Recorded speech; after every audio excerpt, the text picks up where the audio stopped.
জয় রাম, জয় গুরু সত্যনারায়ণ, জয় সত্যনারায়ণ।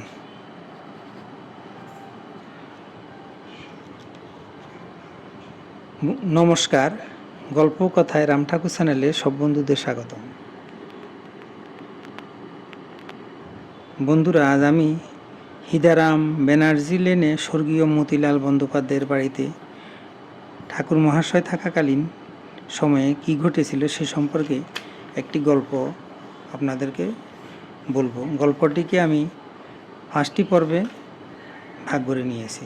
এখন আমি প্রথম পর্ব আপনাদেরকে শোনাচ্ছি। ঠাকুর মহাশয় তখন স্বর্গীয় মতিলাল বন্দ্যোপাধ্যায়ের হিদারাম ব্যানার্জি লেনের বাসাবাড়িতে কয়েকদিন ধরে অবস্থান করছিলেন। ঘটনাটি 2 দশকের গোড়ার দিকের। তাহার ডান হাঁটুর বাতের প্রকোপটা কয়েকদিন ধরে অত্যন্ত বৃদ্ধি পেয়েছে। একজন কবিরাজ এসেছিলেন। তিনি প্রতিদিন ঠাকুর মহাশয়কে মানসিদ্ধ সকালে বৈকালে আহারের পরামর্শ দিলেন আর বলে গেলেন, এই মানসিদ্ধ কয়েকদিন খেলে ঠাকুর মহাশয়ের বাত ব্যাধি অনেকটা অল্পকালের মধ্যেই উপশম হবে। মতিবাবু পরের দিন মান নিয়ে এলেন। তা সিদ্ধ করে ঠাকুর মহাশয়ের আদেশ মতো একটু মাখন, গোলমরিচ ও নুন মিশ্রিত করে তাহার সহধর্মিণী ঠাকুর মহাশয়ের সামনে রাখলেন। উপস্থিত তখন যে কয়জন ঠাকুর মহাশয়ের সামনে ছিলেন, মতিবাবুর সহধর্মিণী ঠাকুরের কথা মতো তাদের সকলকে সমভাবে বন্টন করে দিলেন ওই মান সিদ্ধ। ঠাকুর মহাশয় সানন্দে গ্রহণ করলেন মান সিদ্ধ। আনন্দ কলরোলের সঙ্গে অন্য সকলেও মান পেলেন। খবরটা একটু ছড়িয়ে পড়তেই যারা ঠাকুরকে দর্শন করতে আসতেন তাদের কাঁধে থাকতো ভীমের গদার মতো একটি মান। মানটি ঠাকুরের পাশে রেখে পরে তারা প্রণাম করতেন ঠাকুর মহাশয়কে। ডাক পড়ত মতিবাবুর সহধর্মিণীর। আবার মান সিদ্ধ হতো। ঠাকুর কিছুটা গ্রহণ করতেন, বাকিটা আবারও সমভাবে বন্টন হতো উপস্থিত সকলের মধ্যে। সকালে সন্ধ্যায় ঠাকুর মহাশয় যেমন মানসিদ্ধ গ্রহণ করতেন, ওই প্রসাদ পেতেন উপস্থিত সকলে। এই চলছিল আজ কয়েকদিন ধরে। একদিন দ্বীপ্রহরে যখন অন্য কেউ উপস্থিত ছিলেন না, তখন ঠাকুর মহাশয়ের পাদপ্রান্তে বসেছিলেন মতিবাবু ও তার সহধর্মিণী। মতিবাবুর সহধর্মিণী তার গভীর মর্মবেদনার কথা এই সুযোগে ব্যক্ত করলেন ঠাকুর মহাশয়ের কাছে।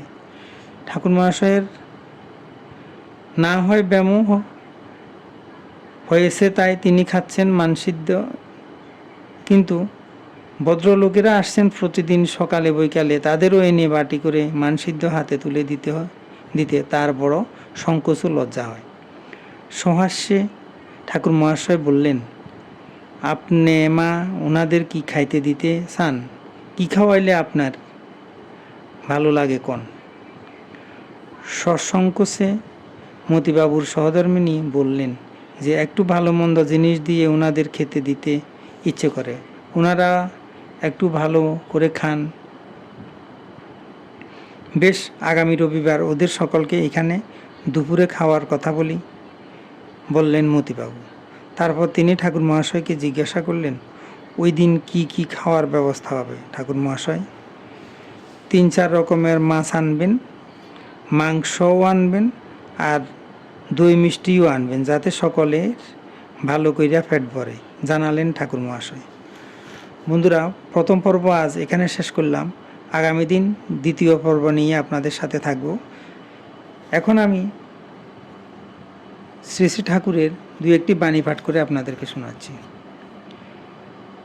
ঠাকুর বলেছেন, ভাগ্যসূত্রেই জীবগণের গতাগতি উপলব্ধ হইয়া থাকে, তাহার জন্য হর্ষ বিষাদের কিছু নাই।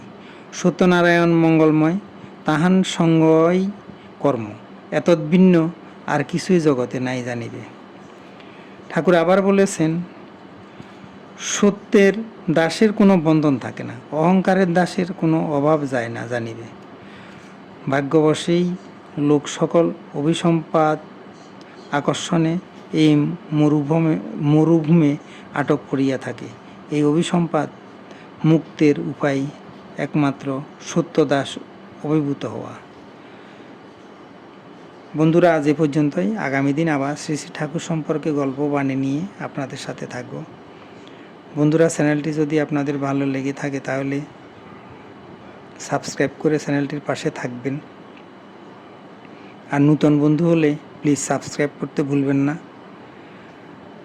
আর ঠাকুর সম্পর্কে আরও নতুন গল্প পেতে বেশি বেশি করে লাইক, শেয়ার, কমেন্ট করবেন। ধন্যবাদ। ভালো থাকবেন। জয় গোবিন্দ। গুরু কৃপায় কেবলম।